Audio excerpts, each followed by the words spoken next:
All right, the green light is on. It means all conversations are live. Hot mic. Good morning, and I will not be presenting this way this morning. We have these beautiful decorations, and I would want to thank the state schools for presenting these to the members of the State Board of Education. I want to welcome everybody to the State Board of Education meeting for Thursday, December. It's December 9th, and welcome everybody. I also want to welcome a brand new member to the State Board of Education, Mr. Frank Griffin. If you could just share a little bit about yourself, we'd love to hear from you. My name is Frank Griffin. I'm from Lee County, just north of Albany. For those of you who don't know where that is, I'm a banker by trade, but I've been on the Lee County Board of Education for the last 17 years. Doesn't seem like that long, but it's been a privilege and an honor. I've been in Lee County all of my life, and I look forward to serving with y'all. Awesome. Thank you for joining us today. We also have some special guests in the room. I'd like to recognize our friend Jody Barrow with GSSA. Thank you, Jody, for being here. Ike Reigart, who is a personal friend, the CEO of Must Ministries, an amazing organization, and we're going to hear from Dr. Ike Reigart in just a few moments. Tom Kabila with Mercer University. Tom, thank you for being here. Buddy Costley with Gale. Buddy, I saw you from afar at the conference last week, but I'm sorry I didn't get a chance to connect with you. It's great to see you. All right, Beth Haynes, Decoding Dyslexia, Georgia. Hello, Beth. And then Tina Enberg, good friend, longtime friend from Cobb County. She's also with Decoding Dyslexia, Georgia. Thank you, Tina, for being here. Jennifer Diaz with the Georgia School Counselors Association. Hello, Jennifer. Thank you for what you do. Brandon Carter with Okefenokee RISA. And then we also have Greg Jacobs with Okefenokee RISA as well. Terrific. Thank you for being here. Justin Pauley with GSBA. Thank you, Justin. I know you work closely with my friend Angela Palm over there. Thank you very much for what you do. Trish Donahue, Hop Skip Drive is here. Hello, Trish. And then last we have Nick Giuliano with Hop Skip Drive as well. All right, thank you all for being here today. I'm going to go ahead and turn this over now to my friend and colleague, the former chairman of the State Board of Education, Scott Johnson of the 11th Congressional District.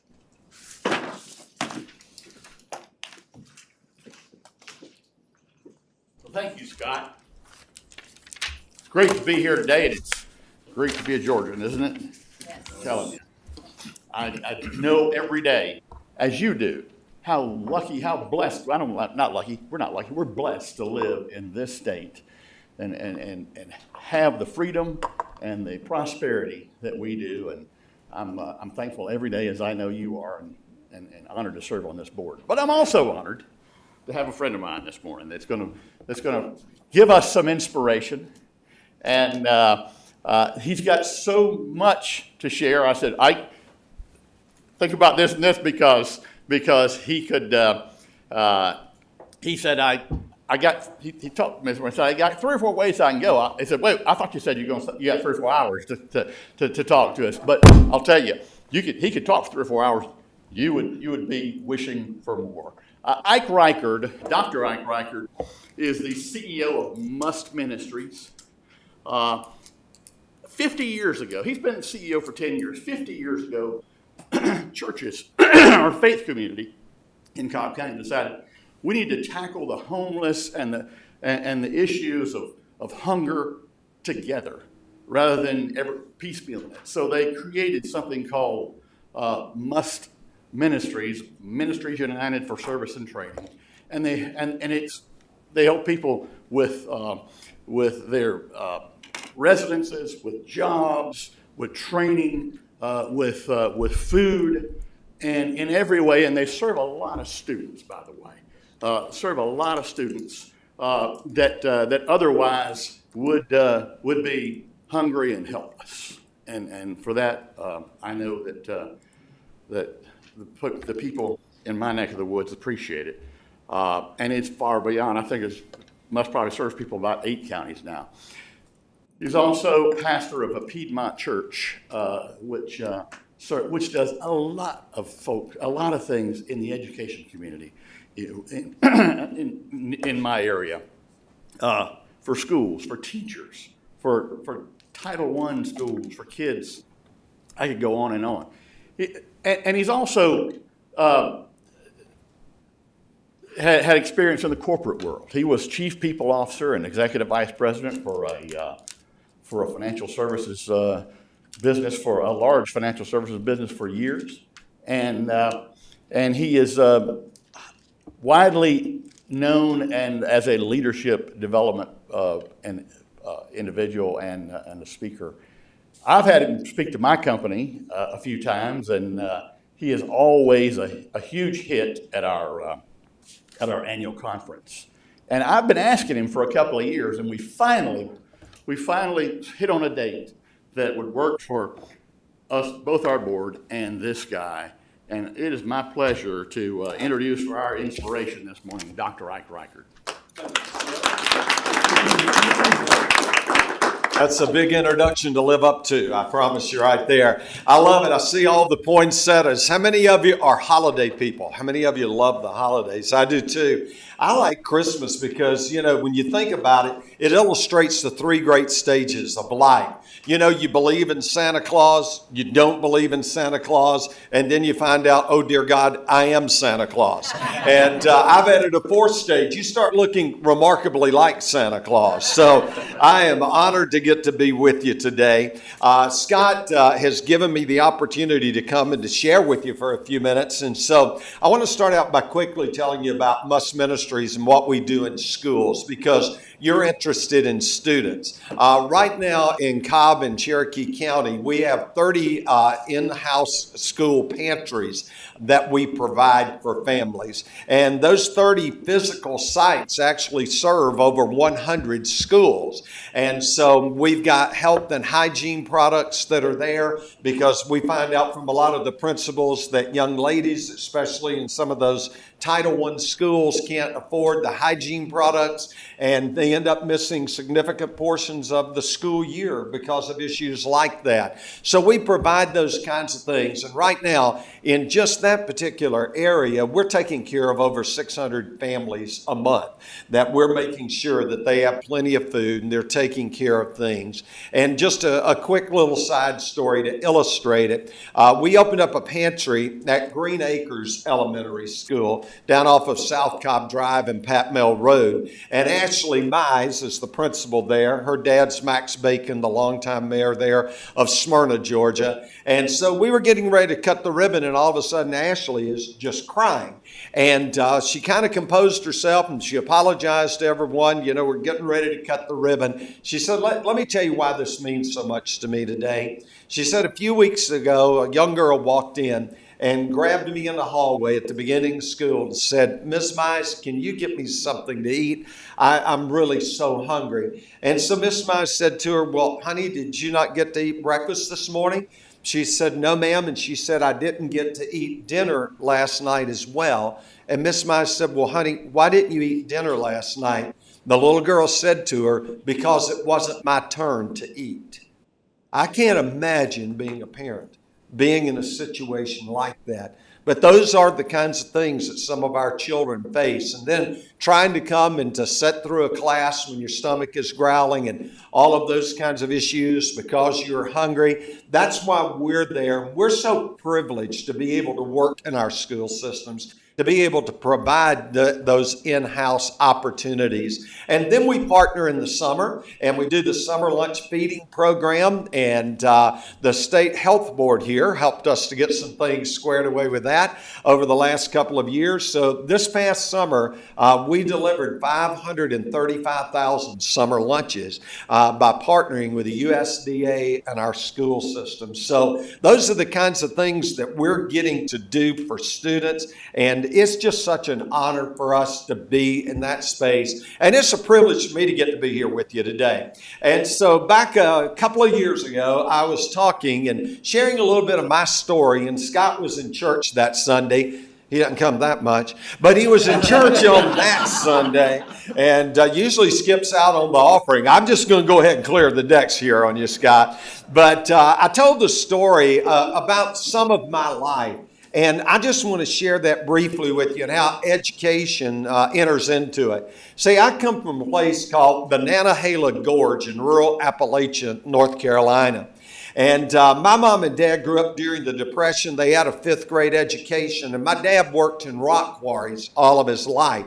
And he was working in a rock quarry that's there on the Nantahala River when his boss told him one day, I want you to get a group of men and I want you to go to this place called Atlanta, Georgia, and we have bought the rights to this thing called the Bellwood Rock Quarry, which is now part of the Beltline Project, right? And he said, we signed a 50-year lease and I want you to go there and I want you to work. So my family moved from rural Appalachia, North Carolina, and I moved to Marietta Street in downtown Atlanta, a little neighborhood called Howell Station.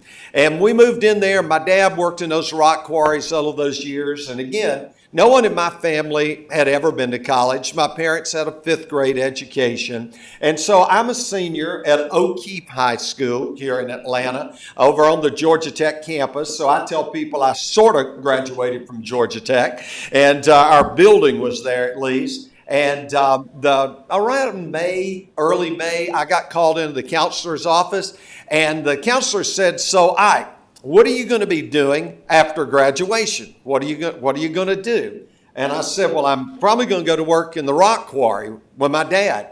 And he said, why would you go to work in a rock quarry?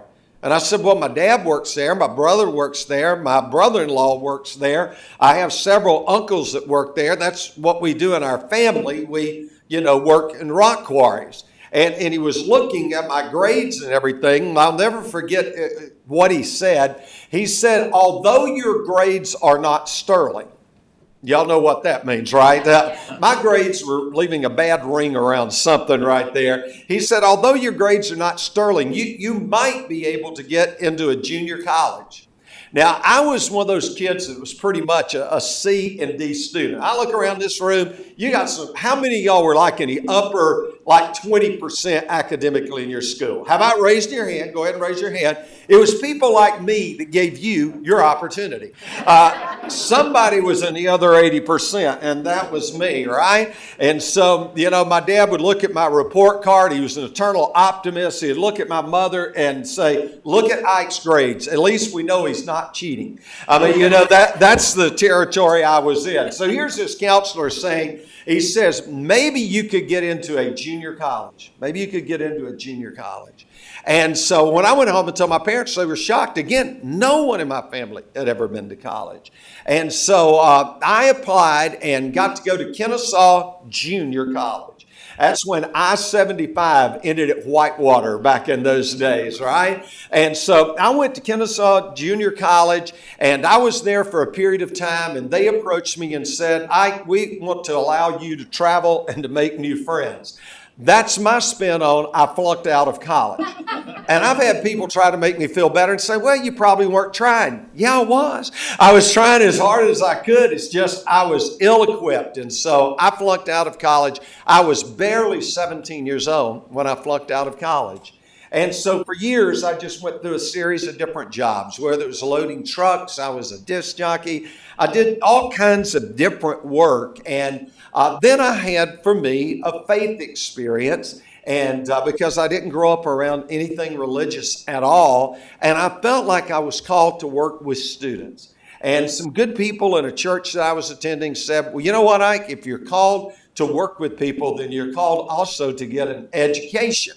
And so I started applying. I'm now 22 years old, and I start applying to colleges, and I start getting these rejection letters. And who's from Mercer University back here? There's my guy right there. I kept applying to Mercer University in Atlanta, and I kept getting turned down. But one day, I'm listening to WSB radio, and they say, this year, college enrollment is down, and so colleges are lowering their standards so that they can, you always spot your opportunity, right?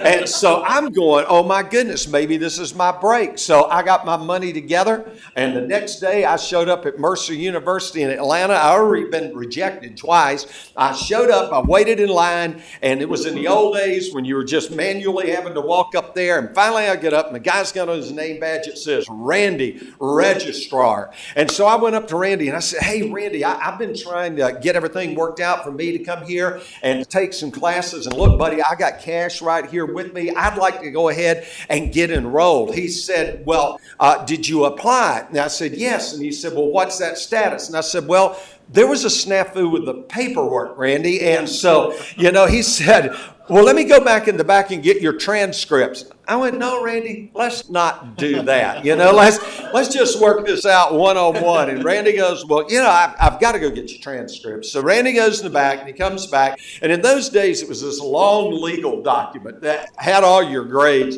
And Randy looks this thing over and he goes, this is possibly a mistake, but did you go to Kennesaw Junior College for a year and all you passed was PE and it was one semester of soccer and one semester of basketball? And I said, that's my transcript, Randy. That's it right there. And Randy looked at me that day, as he should have, and he said, sir, you're not going to get into the school. Have you ever tried to change your life? You really wanted to change your life, but it seemed like you couldn't. It just seemed like doors were getting closed. I don't think I've ever personally been more devastated in a moment than that moment, because I really believe that this was something that God wanted me to do. I really wanted to go to school. I really wanted to get an education, and it had been closed to me. So I want you to get the picture, because I'm walking down this hall and I'm going to a staircase that goes down, and there's this common landing with a series of glass doors out there at the Dean Day Center at Mercer in Atlanta. And as I go down this set of steps, there's a set of steps coming up from the basement. And for this brief moment, I turn and there's this lady that's also coming up from the basement. I'm going down the steps. And we turn and we're looking at one another. And she looks at me and she says, are you okay? Because I had tears in my eyes. I was brokenhearted. How am I going to tell these people? I got a job in the church being their janitor so I could go to college. Now I'm going to have to go back and say, I can't even get into college. And she says, are you okay? And I said, no, ma'am, I'm not. She said, may I ask you why? I said, because I want to go to school here and they won't let me. She said, well, who are they? And I said, well, we'll start with Randy. He had on the name badge. Oh, yeah, I chunked old Randy under that bus faster than you could ever imagine. And she kind of laughed like you. She said, well, he's our registrar. And I said, yes, ma'am, I found that out. And she said, do you have a minute? Do you have a minute? And she took me upstairs. And we sat in this little area, and I'll never forget it. She laced her fingers together, and she put her elbows on her knees, and she leaned forward into me, and she said, tell me your story. I said, I don't have a story. She goes, son, everybody has a story. Why are you here? And I told her the story that I just told you. My parents had a 5th grade education. I was never really good at it. They couldn't help me with things because of their limited education. We couldn't afford tutors and things like that. My dad worked in rock quarries. And so I told her my story, and she said, you got a few more minutes? I said, yes.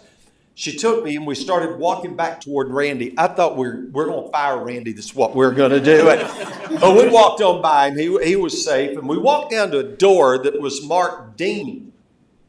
And she's walking up to this door, and I thought, hot dog, she knows the dean.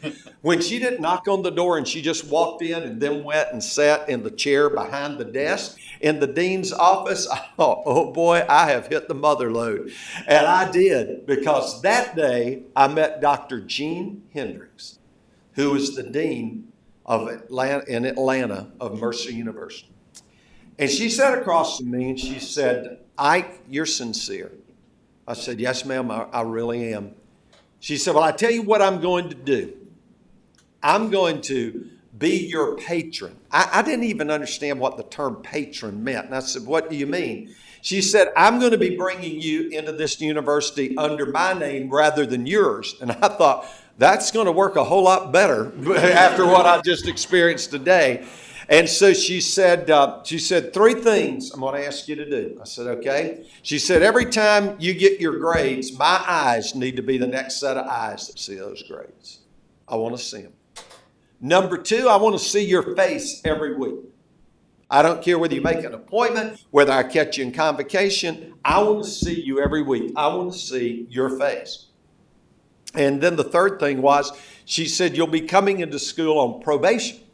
And I said, what does that mean? She said, well, it'd be like you made bad grades for a couple of quarters. And I said, oh, I think I can do that on my own. Give me a little more runway and let me come in at even. She goes, no, she said, you can do this. And then she self-corrected. She said, no, you will do this. You will do this. And I graduated from Mercer University. Remember, I had no credits other than a glorious 2 hours PE. I graduated from Mercer University in 2 years and 1 quarter. And I graduated magna cum laude. And I would have been happy for Laude have mercy. You know what I'm saying? But I graduated magna cum laude, and as I close, here's what Gene Hendricks did for me. Remember, I'm a product of your school system. My elementary school was Goldsmith Elementary School at the corner of Rice Street and Marietta Street. And I was a school patrol person. How many of you in this room ever served as school patrols? Anything bad happens, you find us. We will take care of you, and we will get you to safety, a school patrol person. Greatest leadership lesson I ever learned was a school patrol person. And it was our motto. Anybody remember the motto? I asked that one day and someone yelled out, stop, drop, and roll. Dude, that's if you're on fire. That's not the safety school patrol motto. Remember what it was? Stop, look, listen. That day, Gene Hendricks lived that out. She was busy. She could have just blown straight on by me. But she stopped. She looked at me. You realize how little we look at people? You drive up to a drive-through and grab your food and you get your drink. And if you had to identify that person 5 minutes later in a police lineup, you couldn't do it because we become transactional.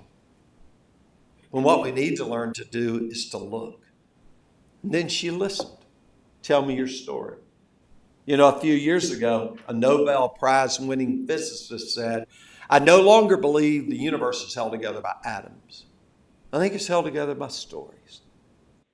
I think with a lot of the division we have in our country today, if we could just listen more to one another's stories, know where we come from.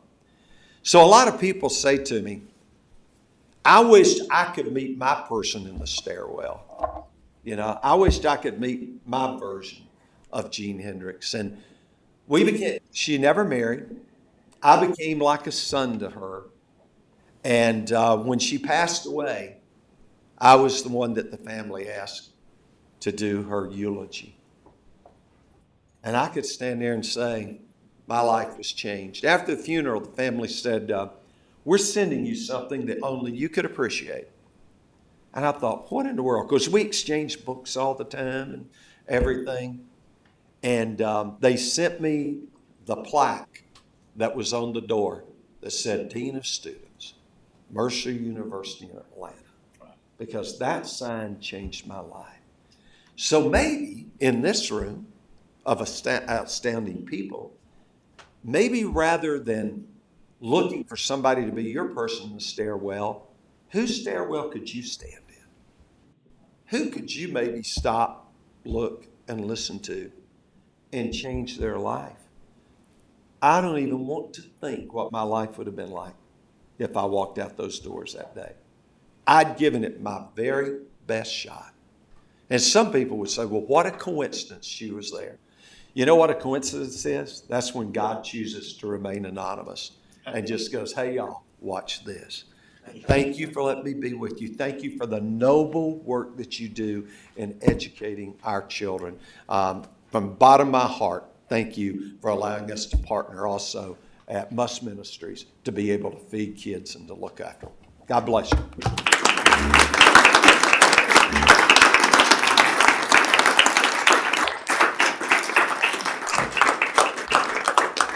Before you get away, yes, sir. I know you got many other things to do today. You got so many responsibilities. Oh, I got a bigger crowd than y'all to speak to today. I'm going to West Side Elementary. They are the B's, and we're going to talk about serving today and why it's important as children to be out serving and doing things in your community. So yes, sir. That's right. And I'll ask you to do something that you're used to doing, but if you honor with us with an invocation to start this meeting, and then lead us in the pledge to the flag. Doggone, I thought he was going to ask me to take an offering. Oh, man, I was going to. So let's pray together, Yes. and then you'll lead us? Yeah. Okay, sir. Father, thank you for people that are servant leaders. Thank you for people that take time away from their family, time away from doing leisure activities because they're leaders. And I pray that you'll continue to bless them and give them wisdom and give them discernment, because our children are our most precious things that we have, our most precious resource. And God, I just thank you for people that care. And I thank you for people that put things together. As they do their deliberations today, I pray you'll guide them. And again, give them wisdom as they lead. And we pray these things in your name. And all God's children said, Amen. Amen. Thank you, sir. Yes, sir. Let's pledge to the flag. I pledge allegiance to the flag of the United States of America and to the republic for which it stands, one nation, under God, indivisible, with liberty and justice for all. Thank you much.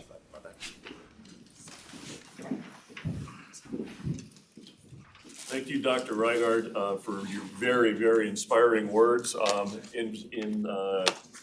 I'd say entrusted with humor. It's a great story, but also for divine intervention. You know, your meeting with her and the dean in the hallway is truly divine intervention. And just thank you for everything that you do for the Cobb County and Cherokee counties with Bus Ministries. Thank you so much. Thanks for allowing me to be with you all today.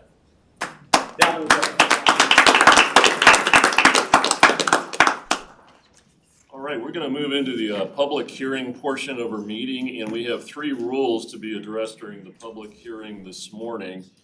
And the first public hearing is for State Board Rule 160-4-8-.05 regarding guidance counselors. And this is for the repeal of the current rule, and we have no speakers registered for this hearing, so this hearing is closed for comment. The next hearing is State Board Rule 160-4-8-.05, also for school counseling, and it's a new rule. And we have Dr. Jennifer Diaz with the Georgia School Counselor Association. And Jennifer, you'll have 3 minutes to speak. Fantastic. Thank you so much. I appreciate the opportunity to speak to y'all and to thank you for the work that you do, and thank you for what's happening. And I wish that Dr. Reinhardt hadn't left, because I want to tell him that school counselors, not guidance counselors, school counselors, we really get that opportunity to stop and look and listen to our students. And if maybe he had a school counselor in elementary school or middle school, we could have caught him a little bit earlier, right? But I was so impressed that he said something about school counselors, and that one school counselor recognized in him, hey, you have some ability. You've got something that you can do with this, because that is what we do. But I'm here to represent the Georgia School Counselors Association, and we really just want to say thank you for considering this rule and considering the updating of our title from guidance counselor to school counselor. Our professional organizations have changed over the years. We've had multiple changes. KCREP, which is the Council for the Accreditation of Counselor Preparation Programs, has changed their standards that are required for school counselors, as well as school counselor preparation programs. The Georgia PSC has changed their standards and what's required for school counselors and school counselor programs. And our national organization released our first national comprehensive model in 2003, and it's on the 4th edition. So the definition of what we do and our role in our school has changed drastically. My principal gives me a hard time about saying guidance counselor instead of school counselor, so now I'll get to go back and say, hey, we really officially in the state of Georgia are school counselors. So we want to say thank you so much for your work, and we really appreciate it. Thanks for the recognition for what we do. Thank you very much, Jennifer. Thank you. All right, there are no other speakers registered to speak to this hearing item, so this is now closed for comment. And then we'll move on to the next and the last of the 3 public hearings, and this is for State Board Rule 160-5-3-.17, the use of alternative vehicles for the transport of specified student groups. And we have one speaker registered. It's Trish Donahue with Hop Skip Drive. And Trish will have 3 minutes to speak. It's challenging to follow our first speaker, but I I will do my best. I'm Trish Donahue. I'm Vice President of Legal and Policy at Hop Skip Drive. We are a rideshare company designed specifically for the needs of youth. And our company started actually from 3 working moms who have 8 children between them, and they looked at each other at one of their children's parties one day and said, we're dying. You know, I can't get Jackson to karate and Sam to soccer at the same time. I'm working full time. How can we design a solution that we would feel comfortable putting our own child in that car? And so since that time, they designed Hop Skip Drive, which, as I said, is regulated as a rideshare company. We started in California largely to serve parents, other working parents, but quickly realized how extensible our service was to schools and county foster agencies.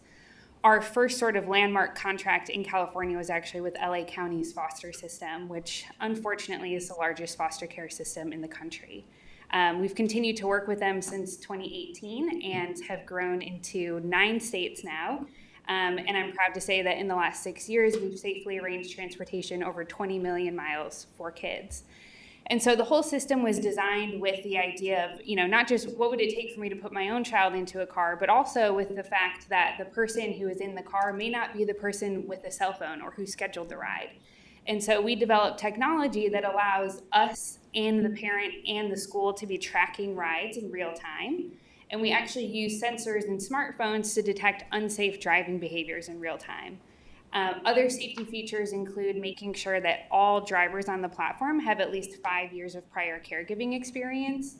So the experience with Hop Skip Drive is much different than, for example, in Uber. Every time you get into a Hop Skip Drive, you know that that driver has at least 5 years of prior caregiving experience, either through being a primary parent or a nurse or a first responder or a former teacher. And so we submitted very robust comments on these regulations, so I will be efficient with your time and not reiterate all of those. But, you know, what the message that we want to convey is that there are new and innovative ways to ensure safety during rides, and new platforms like Hop Skip Drive who are really transforming the way that we do safety. We publish our safety data annually because we want to move the needle in safety, and we want to be transparent in what safety looks like in today's time. And so ultimately, I want to thank you for your time in reviewing these regulations. We know it's very critical for the students here, especially given that the students being served are students with disabilities and youth experiencing homelessness, who on average will move about 3 times throughout a school year. And so what school districts need are flexible options that they can utilize quickly and efficiently. When a student who is experiencing homelessness moves at 7 p.m. on Tuesday night, that school needs to be able to call Hop Skip Drive for a ride by 7 a.m. Wednesday morning to get that kid to school. We know that the difference between success and struggle is often the ability to show up. And so we wanted to be here today to tell you a little bit more about Hop Skip Drive, but also answer any questions you have. We would love to continue the conversation and are looking forward to bringing our solution to Georgia. Thank you so much. Thank you very much, Trish. Okay, there are no other speakers registered to speak to this hearing item, so the comment period for this is closed, and that concludes our hearings for the day. Now we'll move on to the committee of the whole. We're going to build on the agenda for the action items that we have, and first I'm going to turn to the Budget Committee Chairman, Mr. Jason Downey. Thank you, Mr. Chairman. We had 12 items, 1 through 12, that were moved, should be moved to the consent agenda. Pass out a budget. That concludes the business. Thank you very much. Now we'll move to the Rules Committee, and I'll call on Ms. Fanapetti. Yes, Chairman Sweeney, items 1 and 2 have been moved to the consent agenda. Item 3, has been, we have decided to pull that and do that next month when we do the other transportation rule. Vote on it at that time. Items 4 and 5 are separate votes. And items 6 and 7 to the consent agenda. That concludes the business of the Rules Committee. Thank you. I'm just going to repeat these. Okay. 1 and 2 to consent, 3 pulled, 4 and 5 for separate vote, and 6 to 7 to consent. Yes, sir. Thank you. Turn on to Dr. DeJarnett for charter schools and district flexibility. Thank you, Mr. Chair. We'd like to add items 1 and 2 to the consent agenda. Right. And then Ms. Kinnamore for executive session items. I make a motion to move the following to the consent agenda: the individual student waivers, the minutes of the November 3rd, 2021 executive session meeting, the minutes of the November 3rd and 4th, 2021 state board meeting, and the December 2021 personnel report. Anybody have any questions? All right, those items have been moved to the consent agenda without objection. And we do not have any items for the superintendent's report. And I'm gonna postpone the chair reports here for just a moment. So we're gonna recess here for about 10 minutes. Let's meet back here at 10 till 10 so that they can build the agenda and provide that for each member's review, okay?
He remembered that.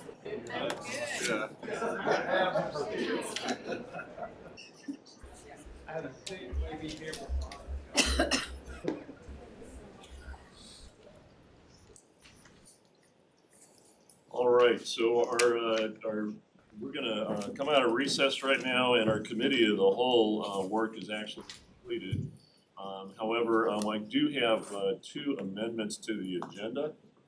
So before you have the items that we discussed, but in addition to that, you also have in the executive committee items, individual legal case 2022-03 has been added, and then the other business items is the State Board of Education election of the 2022 State Board of Education officers.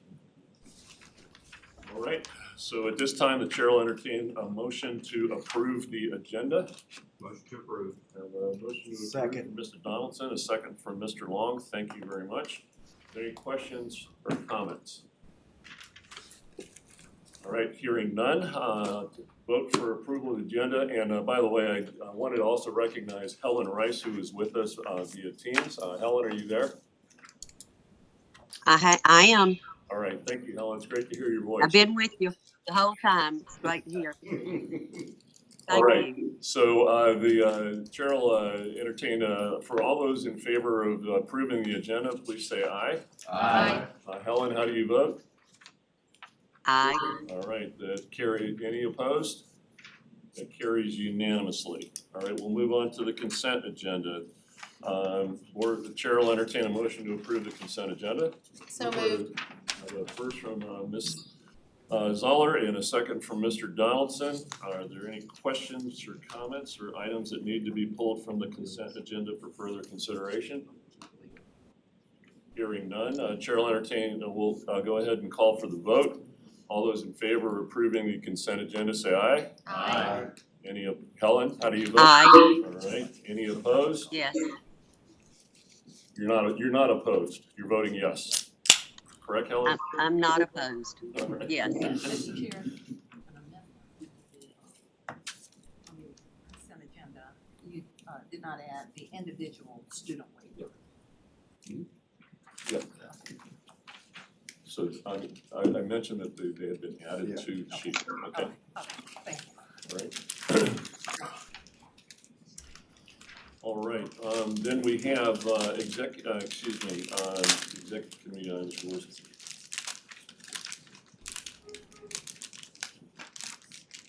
Confused myself here. Hold on a second. The items pulled for separate vote and rules committee. Okay, the executive committee items, all right, Ms. Kennewer, I wanna make sure, was the individual legal cases being pulled as a separate vote item? No, the individual student waivers are on the consent agenda, and the individual legal case, 2022-03 is pulled for separate. This will remain. I'm sorry, the student waivers are pulled, those are within the consent agenda? Yeah, those are on the Okay, consent. we just approved the consent agenda. Right. Now we're going to move to the executive committee items. Okay, all right. So the next item that we have is executive committee item. It's the individual legal case 2022-03. And this is a separate vote. So the chair will entertain a motion to approve this item. Motion to approve. First from Mr. Donaldson, is there a second? Second. I have a second from Dr. DeJarnett. Are there any questions, comments, or discussions?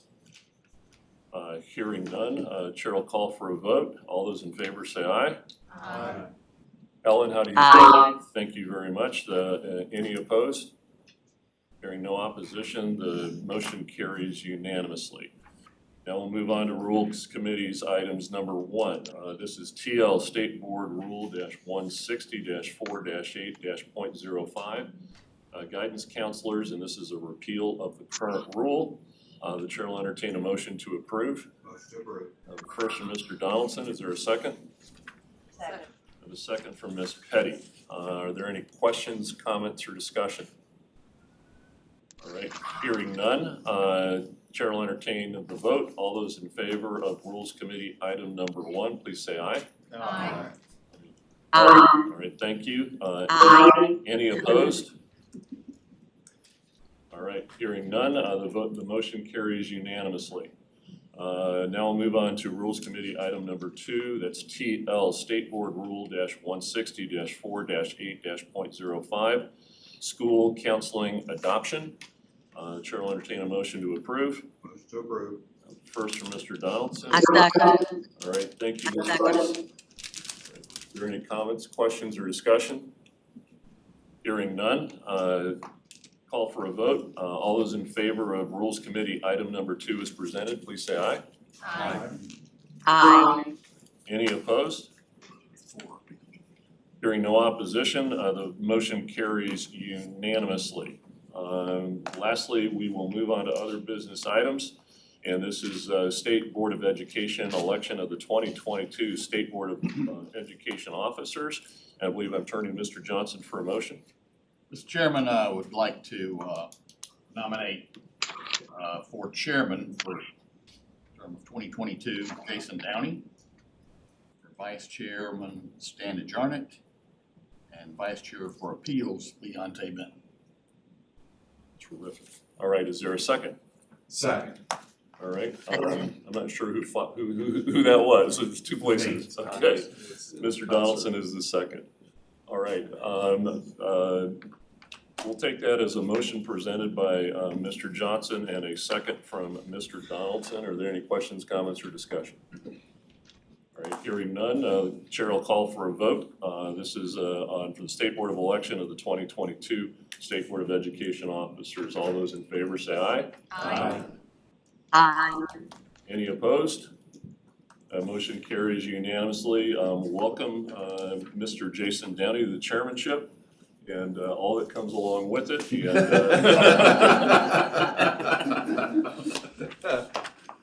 I'm going to go ahead and just kind of take a little privilege here and just tell you what a remarkable experience and an honor this has been for me.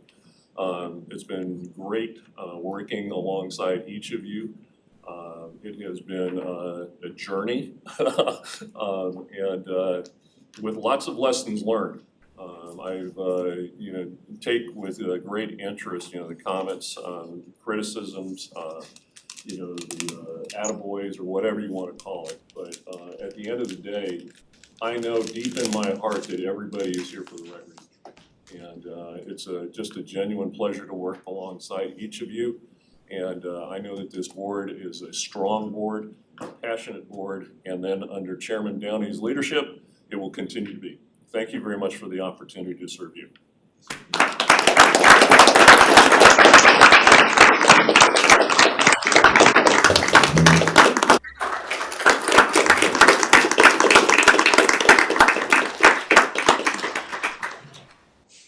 Thank you. Yes. I know that you're still the chair. I'm going to take over the meeting for 1 second. We have a presentation, and I'm going to turn it over to Ms. Kennemore. Just a way of saying thank you for what you've done as chair for the past 2 years. Ms. Kennemore.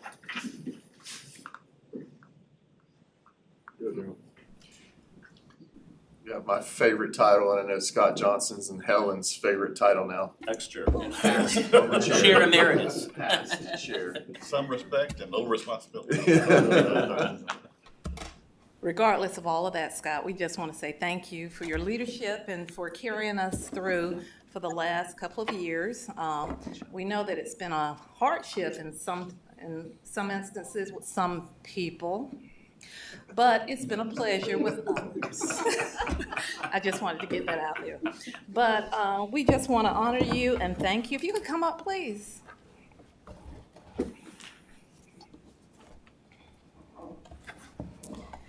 As you leave the gavel behind at that podium, that seat up there, we give you one to take home with you, to remind you of what you have done for the children of the state of Georgia and how you led us over the last 2 years through a pandemic. And we just want to say with our heartfelt thanks and appreciation, thank you so much for all that you've done.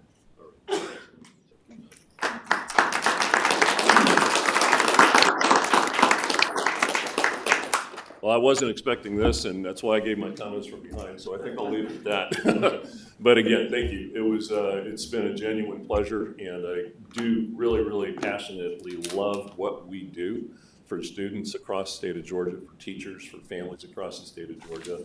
And like I said, it's an honor to serve in this role, and grateful that I have the opportunity to work with each and every one of you. Thank you. All right. Now we will carry on.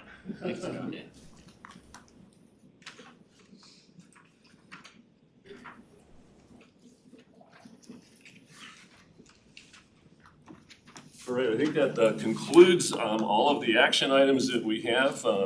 Superintendent Woods, do you have any comments you'd like to share? Well, again, I just want to say thank you for our relationship over the past few years. I know we actually knew each other prior to, but I thank you for your service and our friendship and for just making this an enjoyable experience, and again, for your commitment over the years. I tell people all the time, I think whether you're a local individual on a Board of Education or up here on this body, it is definitely one of the hardest jobs that I think an individual, I think very underappreciated for those several local board members as well. But that being said, that I think that on any Board of Education, it is the most important job that anyone steps into. Because the legacy and the things that will take place, you have an impact on the next generation to come. And that is a very weighty responsibility, but I thank you for handling it with poise and grace. So I thank you for what you did during this time. And we look forward to continuing that relationship. So thank you. Thank you very much. All right, any further comments, or anybody care to make any comments before we adjourn? Just one or two, please. Number one, thank you for your leadership. We're not gonna go there, but I just want to thank the people in the crowd. There's people that are here regularly. I was talking to Jody and them, Buddy and them, but it's just nice to see the Reese's here. It's nice to see everybody here because you feel like it's another wing of support from that way. And I will make one follow-up comment since I wasn't here in November, that I have been contacted twice by Tortuga Jacks wanting to know when we're coming back. So.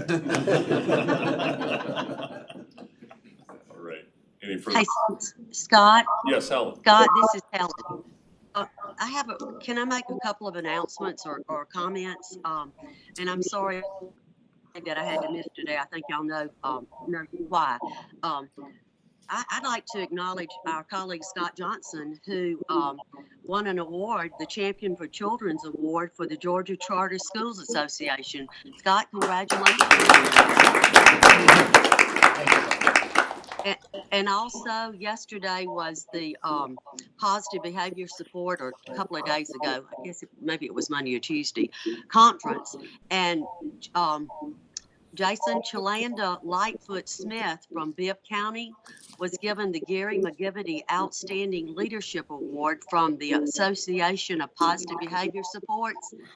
And also, Bibb County School District received the Innovation Award from the Georgia Association of Positive Behavior Support. So kudos to Bibb County and to Chalanda.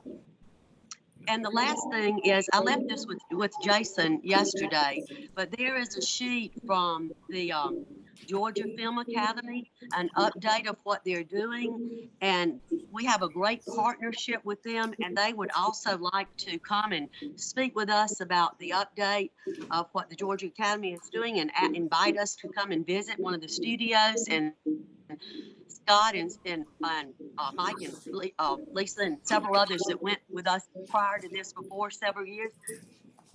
You might want to comment on that, but that is a great partnership, and a lot of good things going on within the Georgia Film Academy. So I think it would be great, Jason, maybe to invite them up and then us go to the studio. Absolutely. And also, Scott Sweeney, having been in that position that you're in, as Mike Royal mentioned, thank you for your leadership and your service, and we appreciate all that is done through that for the children in the state of Georgia. And also, Jason and the new members that are coming on, as officers, look forward to working with you, and Mr. Griffin, look forward to meeting you, and thanks again for the opportunity to serve. All right. That's it. Thank you, Helen. That's a long list of things. And I know this will be well heard by the members of the board. I spent more time talking with Helen than anybody. Yeah, no kidding. And it was meant as a compliment. It is. Hey, I'm not there to defend myself. Alan, he actually meant, he talked to Kevin more than anyone else. You were smiling. I know that's not true. I know that's not true. Ms. Long. I'm not sure of, Sherry's schedule. Does she go off at December or does she roll on till She continues on. till next year's title? Until the Until we next. identify the. Good. Thank you for being here. Well, thank you. All right, any, Who is that? Our teacher of the year, Sherry. Oh, yeah. I wanted to make this announcement about, from the Georgia Foundation for Public Education, and just remind everyone that on January 1, the Innovation Fund Foundation and Quality Education Donation Tax Credit will merge with the GFPE. And it is a wonderful program that I encourage you all to find out about it and to tell other people within your districts about the tax advantage of being able to give a donation for the Georgia Foundation for Public Education. And also you get a dollar-for-dollar tax credit on your state income tax. I can send you more information about this and direct you to the website, but it's a wonderful thing, and here with the end of the year is something that people can take advantage of. It's been an honor to serve on that board as an ex officio member. I'll be rolling off. Whomever is the next budget chair next year will serve as ex officio, and that is prescribed in the bylaws in the state constitution. So it's been an honor to carry that torch. Kenneth Mason also serves on that board as well, and so I appreciate all they do. That's all. any other comments or questions? Hey, Scott. Helen. Scott, this is Helen one more time. I apologize, but I want to make sure that everyone's aware of the dyslexia meeting on the 13th. And maybe Tiffany or Finna can comment on Finna, it's the 13th from 10 to 2. Yes, ma'am. We will be meeting here. And Yeah, we have here at the DOE. Yes, ma'am. Monday the 13th from 10 to 2. I think it's room Or 10 to 4. 10 to 4. Is it 10 to 4 maybe? 10 to 2. 10 to 2. Oh, 10 to 2, okay. Yeah, I think room 2504 and 2054. Yeah. Helen, that's a 10-4 Yeah. on 10-2. Don't confuse her. Don't. What room? Don't poke me there. Y'all are cracking me up. 205. Likewise.